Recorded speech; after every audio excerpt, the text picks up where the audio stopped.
Did you want to So start?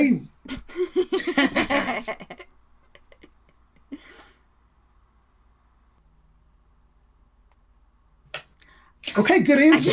Good. Yeah, no. But I This episode is off to a great start. Hi. So what is this black void you're sticking your hand into? That's my cat.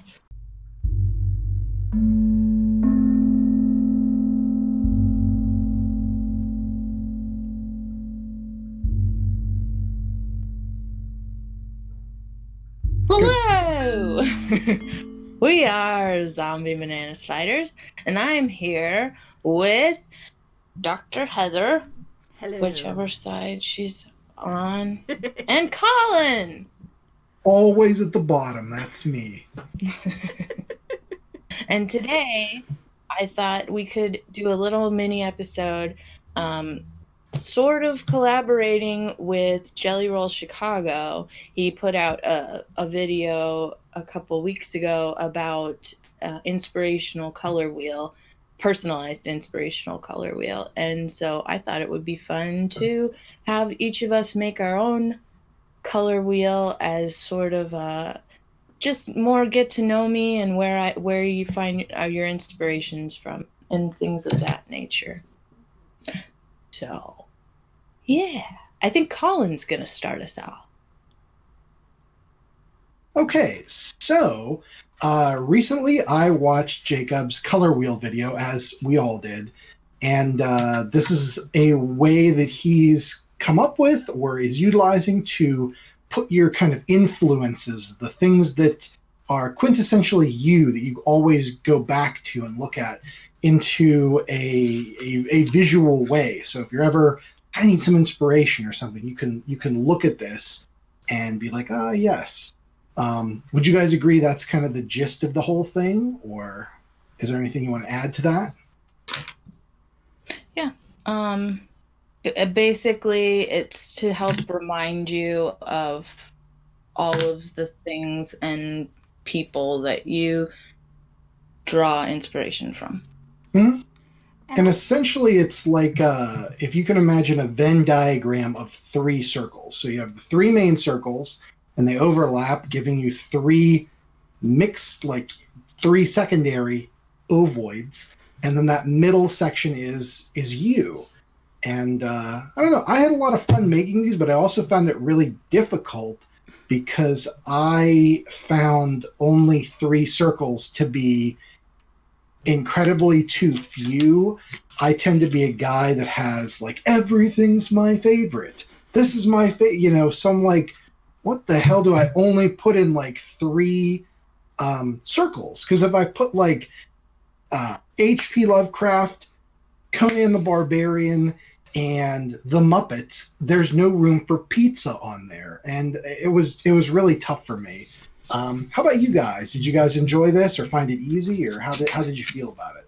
I really liked it. I was so excited when I saw that video because it came at a really good time for me, I think. I mean, I am turning 40 next year. I don't feel like it. But it's like... You don't look like it either. I like my corpse flush. It's the lighting, I swear, it's the lighting. A person can die at any age and become a corpse. You don't have to wait to 40. But I mean, I don't say that. I'm not. I think I was more freaked out about turning 30 than I am about turning 40. But I'm so excited about it because it came at such a good time for me in trying to figure out who I am as a scholar. That's the direction I took my color wheel. What my voice is, and to kind of add to what you were saying before is not only being influenced by these people, but also being grounded by these people and feeling that I am part of this community. you know, kind of regardless of whether the people in my wheel recognize me as part of the community. But this is the community of scholars that I am a part of, and feeling sort of grounded in that community. So I love this. I loved this idea. I am excited. Great. I like it. So glad that you guys were up for this, because I really wanted to show Jacob support, because this was a project that he really was excited about. Great. Yeah. Hilary, why don't you go first? Because you have what I will just right now say, the prettiest wheel. Yes. You know? Oh, thank Yes. you. You're welcome. I like visual aids. So, I struggled with this one because my main influences when I started this was Terry Pratchett, Tim Burton, and Stephen King. Okay. And then my secondary, I wanted my secondary to be those three things, but I changed it to Mariah Elizabeth. She's the newest addition to the wheel. I feel like I've been in love with all of these Terry Pratchett, Tim Burton, and Stephen King for all of my life. But Mariah Elizabeth now, especially with all the things that have been going on with COVID, and I lost my job and everything like that, is really, when I watch her videos, it inspires me to create. And so that's usually who I turn to when I'm either feeling depressed or whatever. Like, I will go to her and I see her churning out all these amazing things, and I'm like, I would love to do that. So that's what I'm trying to do now. And then Tim Burton, I feel like he was somebody that I had to come to allow myself to like, because it seems like a lot of people don't like him, especially recently. Like, they just think that it's too, his look is too much or whatever, and the stories that he's telling are not good enough. I'm not exactly sure, but I think that visually I will always love Tim Burton movies. No matter if the story's not necessarily solid, and sometimes you have to give a story a chance, because you go into it expecting something and then it's not what you expected, and things like that. So Tim Burton I've gotten criticism for liking him, but I do like him because I do. Who criticized you about liking Tim Burton? Of all people, Tim Burton. I worked in a movie theater for 17 years, and most of the people that I worked with were film snobs. Not like, really? They may like Tim Burton, but they will never admit it out loud. Are they like hipsters? Like, his first movie was the best, everything was downhill from there. Something like that kind of deal. No, they're just like, me, Tim Burton. He's me. I don't know. I don't listen to their arguments, because I'm just like, haters gonna hate, man. You gotta live. You gotta do you. Yeah. So, and then Terry Pratchett, I discovered I just graduated college, and my undergrad, and I had an internship at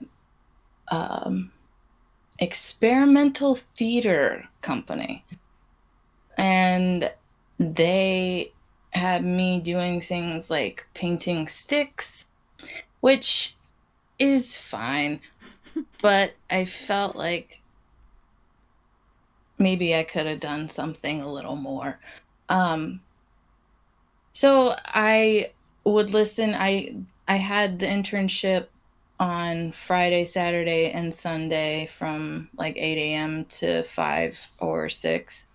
So I would listen to, they'd give me the bundle of sticks or whatever I had to paint, and I would just listen to audiobooks all day. And Terry Pratchett was the first author that I listened to, and I don't know why, but I thought that audiobooks was just somebody reading the book, but most of them are people doing voices for characters and things like that, and I had no idea. So it was a delightful discovery, and also he helped me get through that internship, because that internship was bullshit.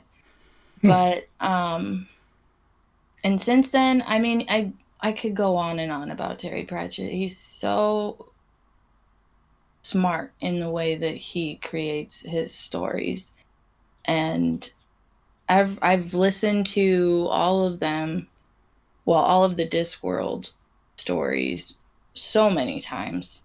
Like I had to stop myself from listening to them because I don't want to get sick of them.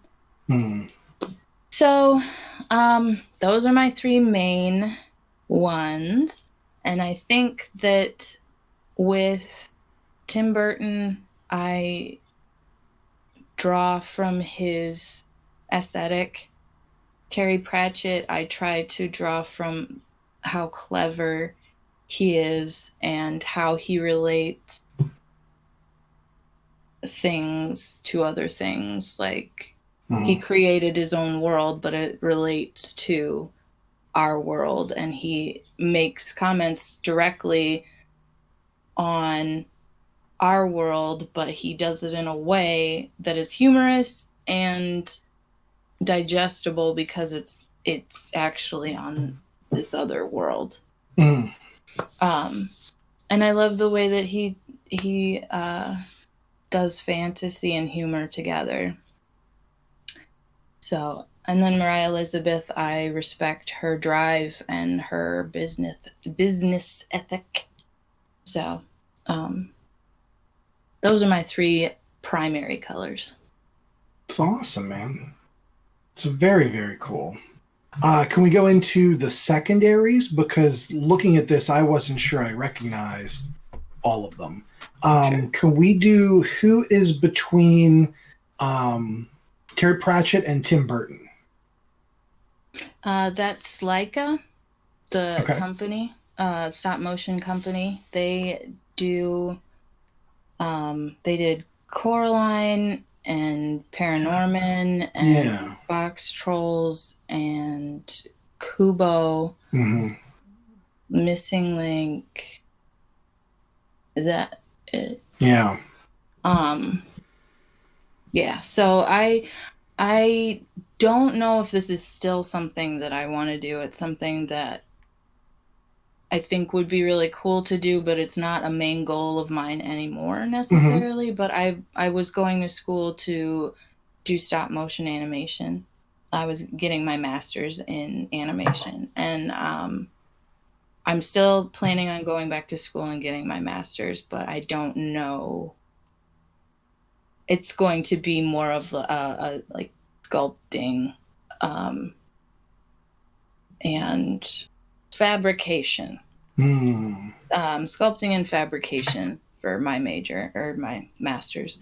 So Leica is a company that I respect a lot, and I don't know everything about it. I'm sure they're corrupt because everybody is, but I do know that the art is more important to them than making money. So they allow their artists to take their time with the film that they need to make it beautiful.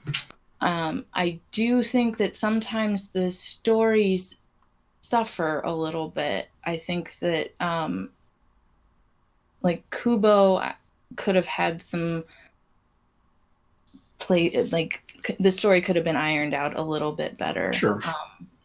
And some of the other ones, but they do put in messages that I think are positive, and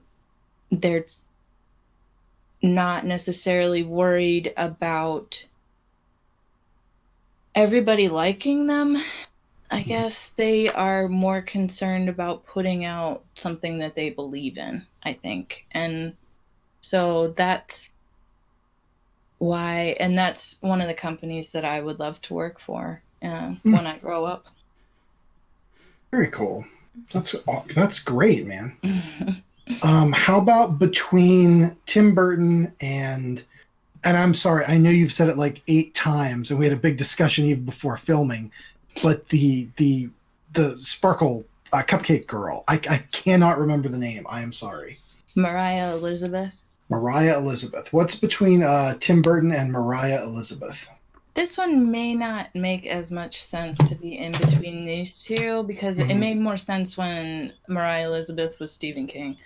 But this is an artist named Dave McKean, who works with Neil Gaiman a lot. He did all of the Sandman covers. And I think they collaborated on Mirror Mask, didn't they? Or I think so. I think so. The movie Mirror Mask, which I really, really, really like. So he does a combination of sculpting, painting, and digital art. Like, he will build something and like he'll paint something and then put 3-dimensional objects on it and then take a picture of it and like manipulate and stuff. So I guess the kind of gritty aesthetic and the surrealness of it, but there is recognizable, it's kind of like almost like Dolly a little to me. So I don't know, I just really like his ability to combine 2-dimensional and 3-dimensional objects and make them look like they belong together. Yeah, you've mentioned him on the show before a couple of times.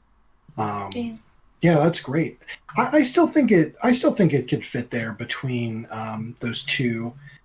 Just what I know about his work, like it does skew a little bit on the darker side, but it's definitely like, stuff he makes kind of, I don't know how to describe it. It fits to me. I could see it working there. Okay. Good. And like Mariah Elizabeth, like she has a very like rainbows and sprinkles and cute things and desserts persona. But to hear her talking about the squishies that she cuts up, like she has a dark side. That, I mean, comes out in very specific and very, very under the radar kinds of ways, but like it's there. I can see it. I can see the connection. Well, good. And then the last secondary color is Jim Henson. I not so much, like I love the Muppets, I love Sesame Street.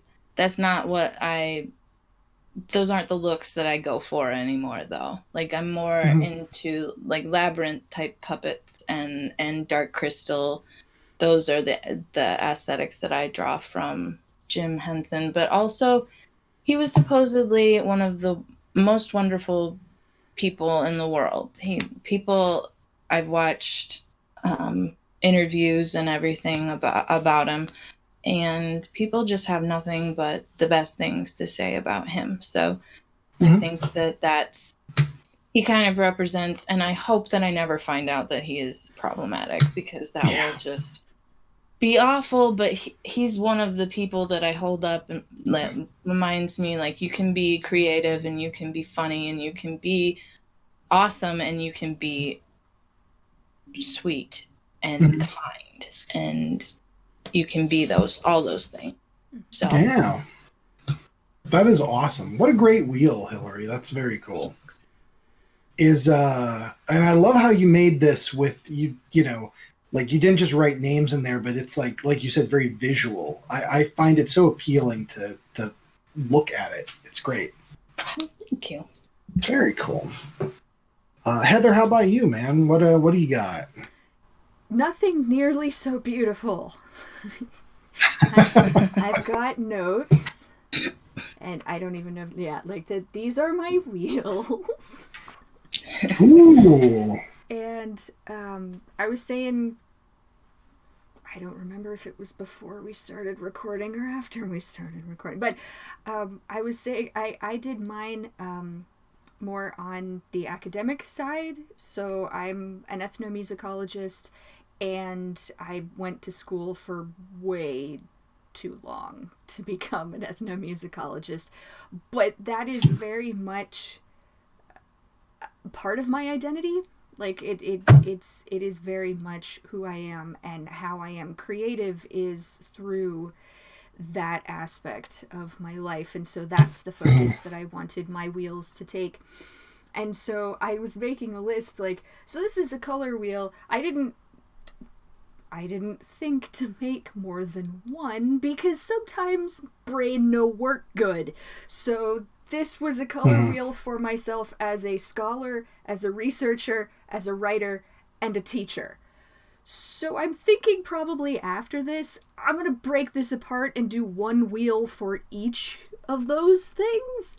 But sure, as it stands right now, this is a wheel that is attempting to encompass all of those facets of my being.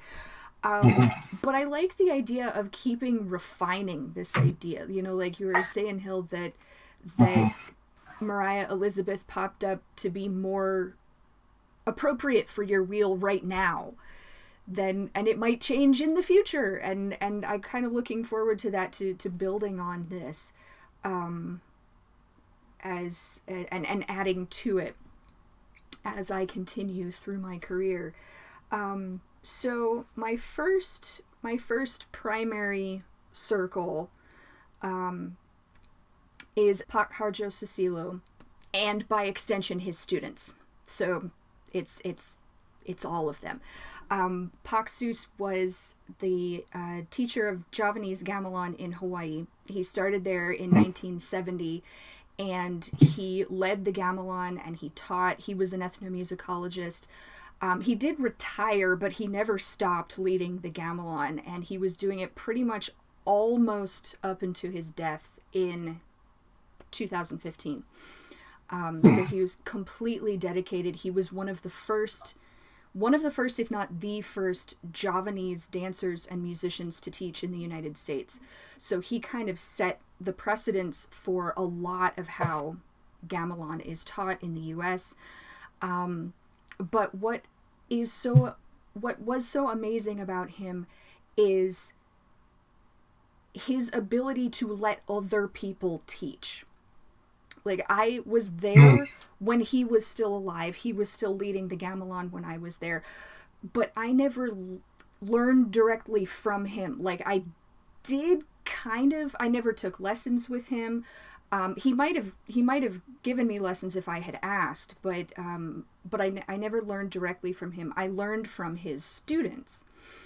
And hearing their stories about him, he was always like that. It was like he would teach you something, and then as soon as he felt you were ready, like you were comfortable, you knew what you were doing, he was like, okay, now you go teach that person. And so he never had this attitude that, like, I have to hang on to control. I have to be the one that everybody, comes to and asks. I'm the teacher. He was like, no, you know it. Now go teach that person. And I love that. I think that's incredible. And so he's my first person. And I have to include all of his students in that, because I always said, when I would, talk with his students who are my teachers, I'm like, I feel like I'm learning about Pak Sus from you. You're the people who are teaching me, and so they belong in this circle with him. My next primary circle is an ethnomusicologist named Bruno Nettle. He passed away just this past year, in 2020, but he is inspiring to me because he liked writing about the field of ethnomusicology. So, okay. For anyone who may be interested, I don't know how much like horror, sci-fi, fantasy overlaps with ethnomusicology, but for anybody who may be listening who isn't completely familiar, ethnomusicology is basically the study of music in culture. So understanding how music functions within whatever culture created it. And so a lot of people focus on a particular geographic area of the world. And Bruno Nettle certainly did.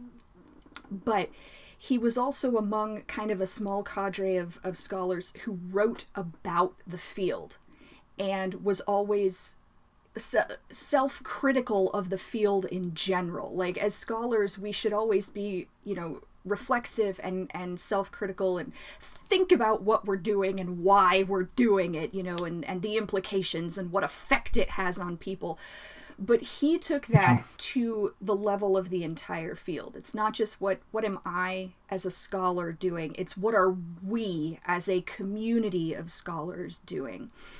And he was writing, he wrote forever. He was constantly writing about the field of ethnomusicology.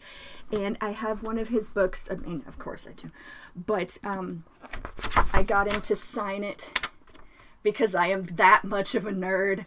That's awesome. I brought this to one of the Society for Ethnomusicology conferences. A friend of mine and I, we both had our copies. We tracked Bruno Nettle down and we had him sign it. And he probably thought we were we were grad students. He probably thought we were crazy. But I have his signature. And like this, I'm sure he was flattered. I hope so. We were such fangirls. It was kind of embarrassing, but I don't care. It says new edition, it was new. I don't even remember when this book came out. It's like at least one or two more editions of this book after this one. So it's like he kept refining and updating things. And I love it. So he was my second circle, and then kind of like you, he'll kind of last minute third circle. I had a real hard time thinking. There were so many, and so I had a hard time coming down, like narrowing it down. And honestly, these were how I made the circles. This was really just like gut reaction that felt true, and that's why I think I'm going to be refining these and making more, because this was very much, it's not, I spent a lot of time thinking about it, but it was also like, okay, with this concept of the color wheel, who are the people that just pop to mind? And so the last minute last primary circle is George Carlin. I'm kind of like with you, Hill. I don't think he was involved with any horrible, terrible scandal that I would be ashamed of. Like, he was certainly involved with controversy. Like, there was a ton of controversy about like the 7 words you can't say on television or on the radio, and like all this kind of stuff. But I don't think it was ever like, we didn't find out he was a pedophile or anything like that, I don't know. Yeah, I know. So I love George Carlin. I loved how much he loved the craft of comedy. Like, he talked about it as rhetoric. He saw what he did as rhetoric, as commenting on society. And he just had such a way with words. And I know people have talked about it, but I think it was his last show. I think the last show he did, I can't remember what it was called. It's Bad For You. I think, was it that one? Because, God, I'm pretty sure that's the one. He did right before he died. It was rough. That one was rough because that one was like, kill yourself. It's not worth it. And that's the thing. That's like, he has shows like that, and I appreciate that. There was another one. Oh, if I can remember, whoever's editing this, flash it up on the screen. The show that I mean, because it's an earlier show where he was like, like, I don't know if he was in a dark place or if he was projecting dark places or something, but yeah, some of his shows are just like, you laugh, but it's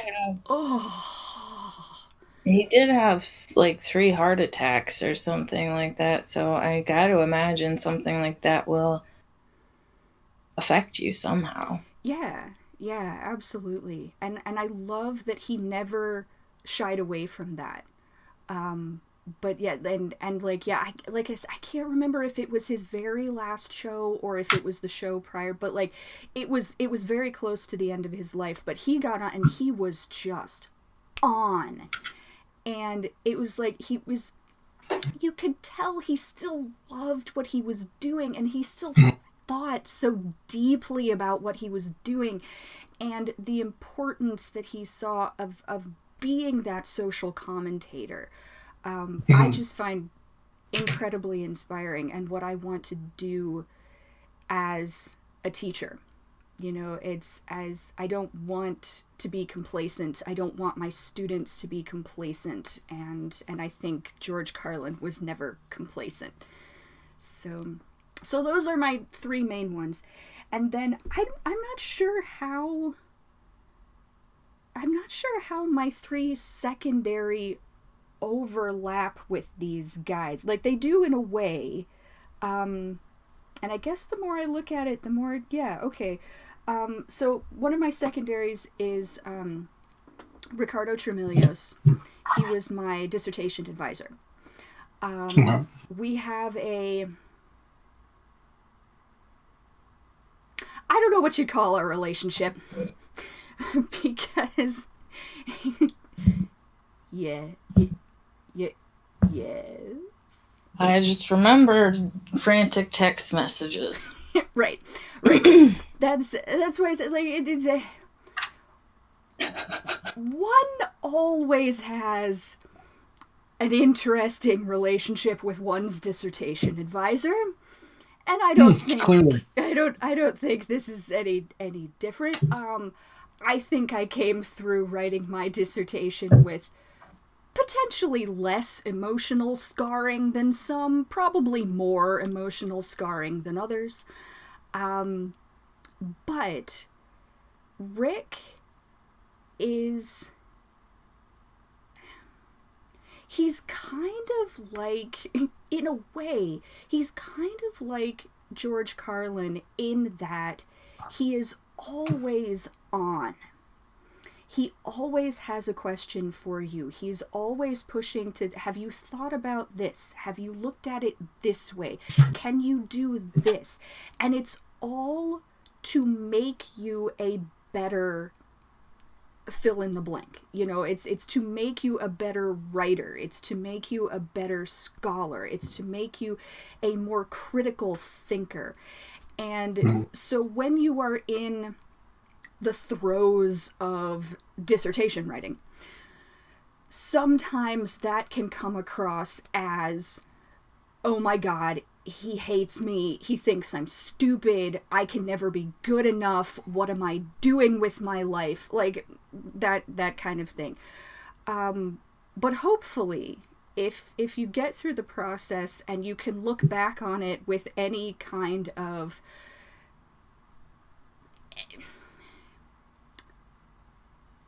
I can't think of a positive word right now, but like, if you can look back on it, if you could just look back on it, because there are some people who cannot look back on it. It's like writing your dissertation was hell that you lived through. You never want to have to think about that ever again. But if you can look back on it, having someone like Rick is really good. And he was my he was my advisor after he retired. So like he was done. He's not done. He'll never be done. He made the comment one time, he's more busy now after his retirement than he was when he was a teacher. And so like it's not, I don't want to paint it that it was all, you know, roses. It wasn't like the perfect, most wonderful experience. But having someone like Rick get you through that kind of experience was really important, and I'm really happy to be able to look back on that and appreciate what he did for me and want to be able to do that for my own students. So he is on there. Mr. Rogers was another one. No? I love the idea of Mr. Rogers. I liked the idea of him more so when I thought he had tattoos underneath those sweaters, but he always gave me weird vibes whenever I watched him. I will admit, I did not like his show. When we watched it, when we were kids, I always thought it was because I was a little too old for it. I don't know if that was the case, because I loved Sesame Street way longer than, like, you know, a normal child would probably have graduated on to, like, other types of television and cartoons and stuff like that. But I still like Fraggle Rock. Yeah, like, I will watch anything with a puppet in it. So it wasn't that I didn't like Mr. Rogers when I was a kid. It was growing up and hearing the kinds of things that he did that made me appreciate him. I did not appreciate him when I was a child, but I can appreciate him as an adult. And like the stories about how I don't remember what the name of was it the Post? Not the mailman, but there was a police officer, a black police officer that he had on his show. And he did very specifically and deliberately, they like washed their feet together in a pool. And, you know, that he was sending a message about tolerance and racial equality. And stories about just the kinds of things that he did and the kind of person that he was. That's the kind of person I want to be. I don't ever, like, I know that he was a pastor. I cannot recall off the top of my head what religion, like what brand of Christianity it was. But as far as I can remember, like, I think he... No, that was VeggieTales. So I don't remember him bringing religion into it. You know, I don't remember his show being overly religious. He was just a kind person. And I remember hearing a story about somebody who worked behind the scenes. I don't remember what job they had, but they were gay. And what was Mr. Rogers' sort of like catch thing? Like, he would say, "Won't you be my neighbor?" Yeah, it was that one, but there was another one. It was something about, and I'm getting it mixed up, I think, with VeggieTales, because something was like, "God made you special and he loves you very much." But that wasn't Mr. Rogers' thing. It was like, you are special just the way you are, or you are good just the way you are. I can't remember exactly what it was that he said.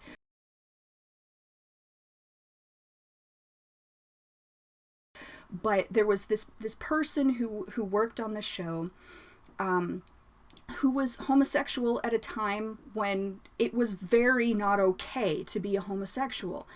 And he said that for an incredibly long period of time, when Mr. Rogers would say whatever that was, it's like, you know, you are wonderful just the way you are, he would look right at that guy. And maybe the guy was one of the cameramen. I can't remember. But it's like it took him a really long time to really... He said, I finally realized Mr. Rogers knew that I was gay, and he was affirming my identity every single time he did his show. And I'm like, and he didn't make a big deal about it. It was like everybody who watched the show thought that he was talking right to them, but he was, part of that. And of course he was. Of course, Mr. Rogers was. But it was like he was also affirming the identity of people who society was saying, there's no place for you. We don't want you around. You're bad, or you're diseased, or you're whatever.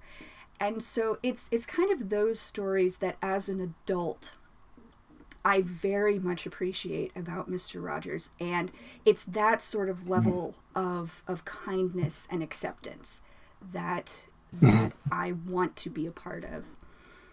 And then my last one is incredibly sappy, I don't know, but my students. I love my students. I love them. And it's even the ones that piss me off. And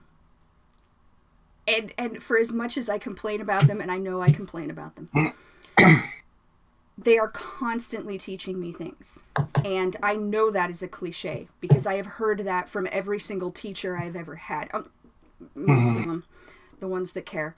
I've heard that time and time again, but I am here to tell you it is absolutely true. If you want to be a teacher, you will always learn something from your students. They will always surprise you, and they should. And so that's why I want them to be one of my circles, because it's through them that I keep questioning. And to get back to that, to the Bruno Nettle and being sort of self-reflexive and self-critical, it's through my students that I continuously do that, because it's really easy in academia to get up your own butt and just be like, I'm the expert, I know this, and I am handing down knowledge to you from on high, and you just have to sit there and listen to me because I have the degrees. But when you have students who come along and ask you questions to things that you never thought of, and when you have students who are experiencing things that you have never been through, that's important. It's really important. And kind of going back to what I was saying about being grounded in a sense of community, I think my students absolutely ground me in that way. So great. Those are my circles. Nice. Some good circles. Very nice. How about you, Colin? Yep. How about you? Oh boy. Like I said, I had trouble with this because everything's my favorite all the time. I have a list of rolling. I'm a Gemini, so I can't make up my fucking mind about anything. While we were sitting here, I did a bit of soul searching because you guys obviously did. And so I came up with an artist list of my influential artists, because that's better than my one I made about cereals. So, I want to hear the one about cereals. So, we'll get there. It's rice checks for all three, and then all three middle colors, because rice checks, I will fight you, is the best cereal. End of story. Yep. Rice checks. What about Crispex? What's that? Crispex. Crispex is good. Don't get me wrong, but it is C tier compared to Rice Chex, which is S, A, and B tier. No. They're good, but no Rice Chex. They don't even make the wheel. Oh, come now. Man. Now, this is where the gauntlet gets thrown down. We're going to abandon the rest of the show to just work on the ZombieBananaSpiders cereal color wheel. I wholeheartedly like that decision. All right, I'm going to do it real quick. My artist list, the artists that inspire me and that I always come back to. I have for my big three, Frank Frazetta, Boris Vallejo, and Bernie Wrightson are my big threes. If you don't know who they are, I will put up images. There you go. Great. Why those three in particular? Because I know the first two have done like sword and sorcery, Conan the Barbarian type esque artwork, but I'm not familiar with the third one. And is there a particular reason why those three? Yeah, sure. So Vallejo's the easiest. He does these like fantasy art of like bodybuilders and muscular babes like fighting off dragons and stuff. It's good stuff, but like growing up, I always had, and I have a stack of them right over there, the calendars. Every year I got the Vallejo calendar, and I have his like workshop books and all kind of stuff. So I don't know, it just spoke to me as a teen, and it just stayed with me ever since. I think he was my first real like foray into a specific artist I like, as opposed to just like, oh, that's cool art and I don't care who did it. So Vallejo for that. Plus, I mean, the guy, his technique is masterful. Like, he can paint a human being. It's incredible. Frazetta, for a lot of the same reason, but as I grew older, I got to appreciate Frazetta on a level as both like an oil painter, which all his like book covers are, but he spent more than 10 years doing black and white comics. And his comic work, I'm a pen and ink guy. I love pen and ink. Really spoke to me, and just like he was kind of at the quite the tail end, but of the 50s EC style with like Al Williamson and those dudes in there that were drawing all these like horror comics and stuff. And that's like, so he does the cool fantasy book covers. He does the awesome pen and ink stuff. I love it. Wrightson's a lot of the same. Bernie Wrightson is I guess comic book artist, you might say, is if you had to choose a label for him. He's one of the guys that co-created Swamp Thing, but he's done so much work, and he runs the gamut again, kind of like I can never pick just one thing. He does these incredible pen and ink drawings in his Frankenstein series. He illustrated Mary Shelley's Frankenstein with, I think, like 46 plates, and these are incredibly detailed pen and ink renderings. He does oil paintings, acrylics, he does marker work, he does just all over the place. A lot of horror stuff. He's, again, in that kind of EC vein where you got, like, dripping, oozy skeletons and junk like that. I love it. So those are my big three. Does that answer your question? Mm-hmm. Mm-hmm. Okay. So between Frazetta and Wrightson, I have Franklin Booth, who is a pen and ink guy from like the 20s and 30s, the golden age of illustration, as it's called. What I love about him is his work is like, I don't know, they look almost like photographs from a distance. They're so meticulous. And the deal with Franklin Booth is that always inspires me. He grew up crazy, crazy poor, so he could not afford art supplies, but they always had like ink and brushes at the house, or like pens and stuff.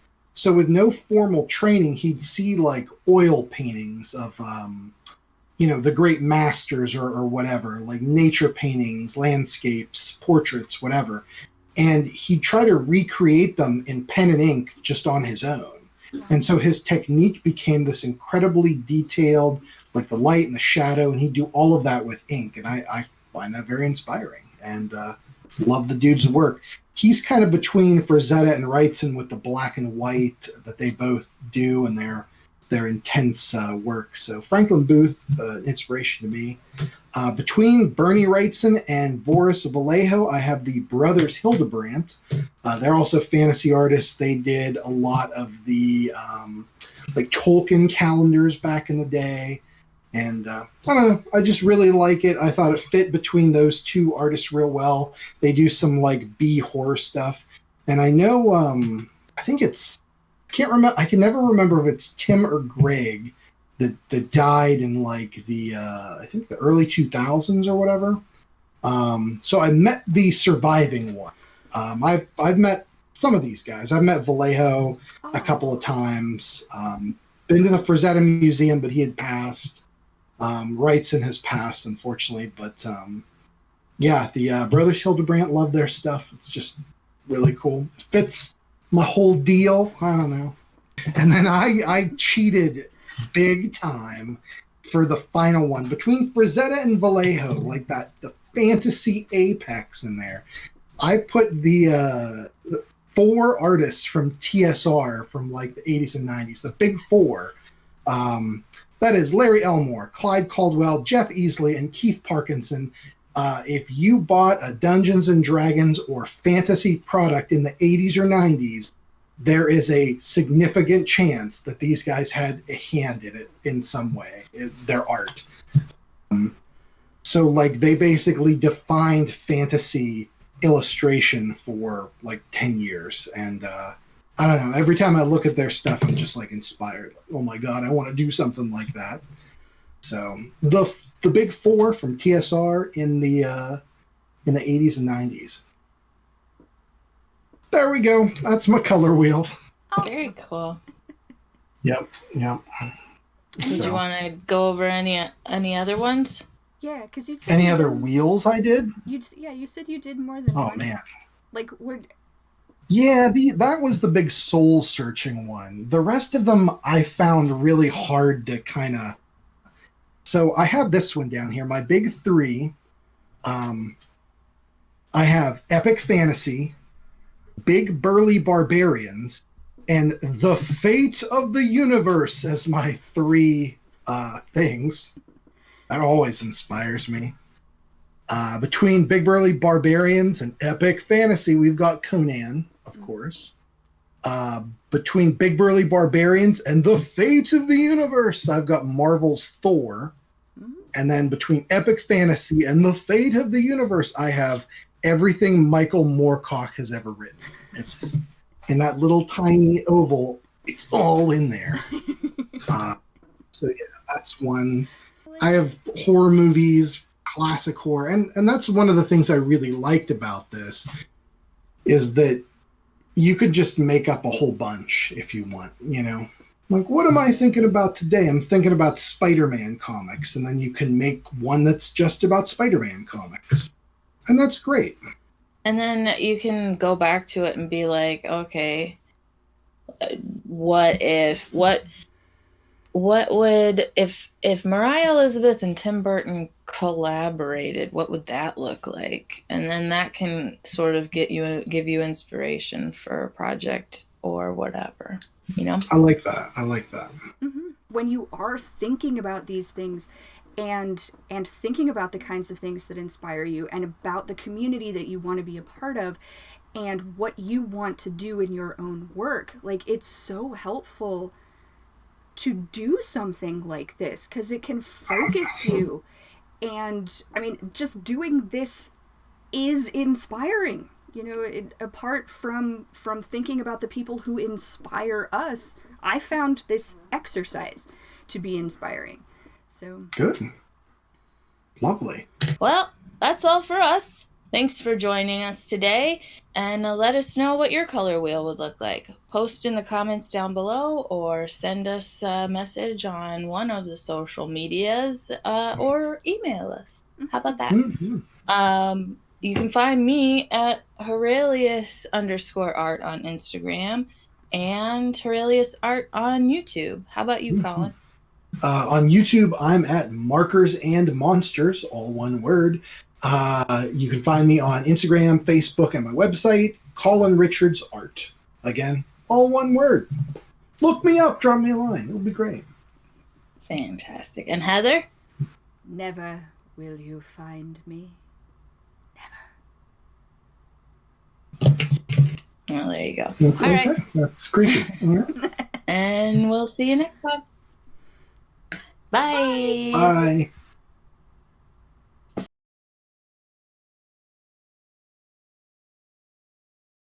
Let's get into the important work. Cereal. I have 3 circles here, and I've written rice checks in the first one. Heather, what's going to go in your circle? For cereal? What cereal? Hilary, what's going to go in your circle? Gosh, that's a difficult one because like Crispix is really good. Crispix is great. I like Kix too. Kix and Life. You gotta pick one. And I like regular Cheerios. Mm-hmm. Honey. I'd say Crispix. If I had to choose one cereal to have for the rest of my life, it would be probably Crispix. Bold, I like it. How about you, Heather? Cracklin' Oat Bran.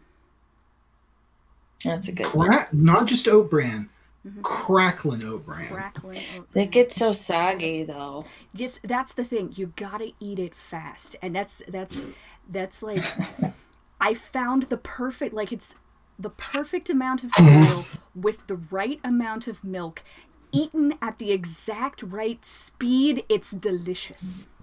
You gotta find balance in your life. It is not a cereal that lets you be lazy. No. You have got to do the fucking work with the Cracklin' Oat Bran. Okay. Cracklin' Oat Bran and Crispix have a baby. What is that cereal? Because that's our middle ground.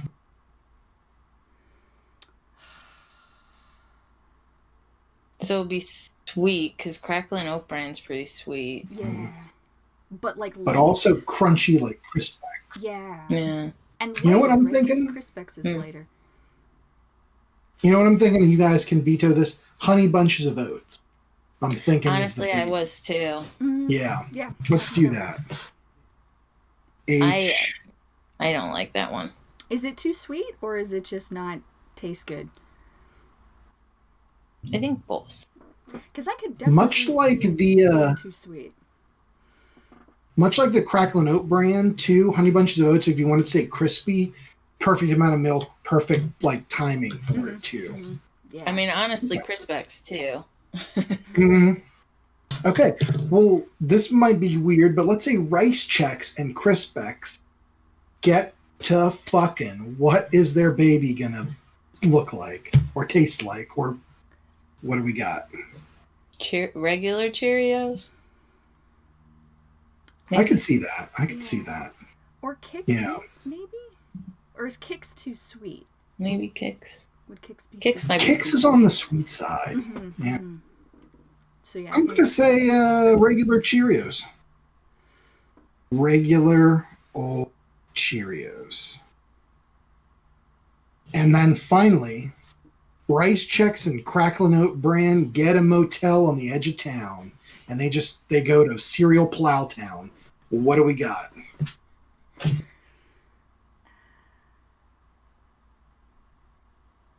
Rice Chex, the most delicious cereal, and Cracklin' Oat Bran.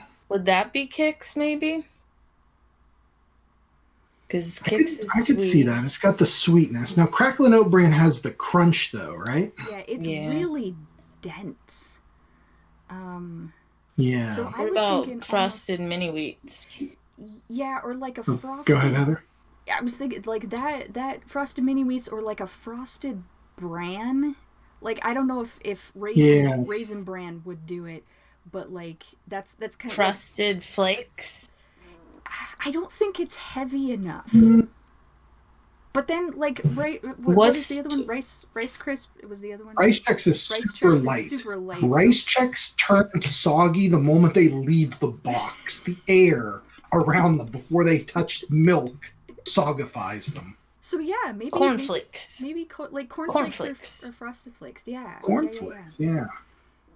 I don't know how sweet Cracklin' Oat Bran is. It's not that sweet. It's like semi, right? Yeah, like I mean, in comparison with like the pantheon of things, like there's now like Hershey's Kisses cereal and Reese's peanut butter cups. So like compared to that, Cracklin' Oat Bran is nowhere near sweet.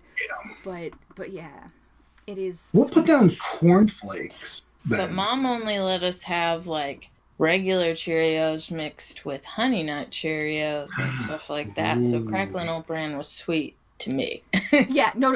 Did your mom? I know she was into the health food and stuff. Did she ever get King Vitamin? No, apparently not. So my mom did a lot of shopping at Big Lots when we were a kid. We were always at Big Lots. So we had like Mexican Nestle Quick that was like ultra cheap and tasted really weird, bunch of other stuff. But we always had King Vitamin, and I don't know when in my life I'll ever get to talk about King Vitamin ever again. The box had not a cartoon or anything, but like a photograph of this crusty old guy dressed up like a king eating this King Vitamin. It was like a mix between like Kick and Alphabets, and it wasn't as good as either of those things even combined, but we ate a ton of it. So King Vitamin, I'm going to get a picture on screen for you. I needed to get that out of me. You never heard of that one. Okay, so we've got the official ZBS cereal chart, which looking at it is like the old person aisle of the cereals. But that's okay. That's okay. This was good. That is important business.